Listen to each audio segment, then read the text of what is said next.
Shabbat Shalom, HAMAKOM. I look forward to hopefully seeing many of you this Shabbat at our South Campus. Last Shabbat, I had the privilege of being up at Machane Ramah, where I witnessed hundreds of our future, passionate, excited, joyful children living out intentional Jewish lives. One of the things that struck me was that every Edah or division had a middot, a character trait or quality that they focused on throughout the summer.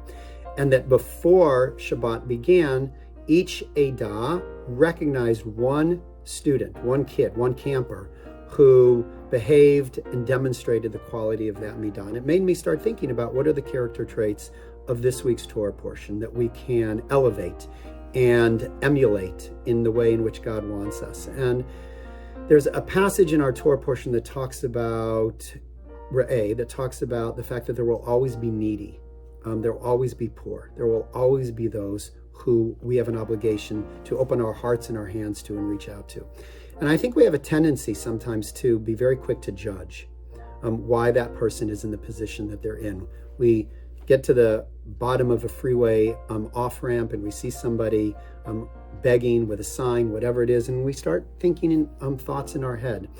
And we need to be more respectful and have more kavod for those in need.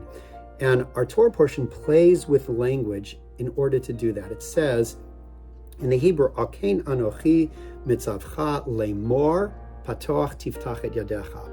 Therefore, I, God, command you, saying, open up your hands.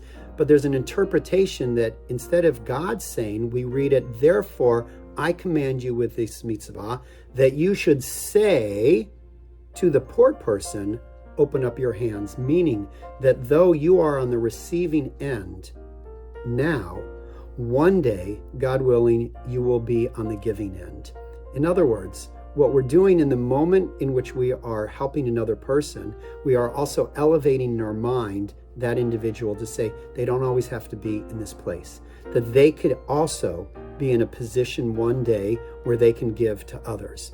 It's a way of framing in our mind that every human being matters, that every human being is an infinite aspect of God, and that it is our responsibility to elevate them in whatever position they may be in this moment.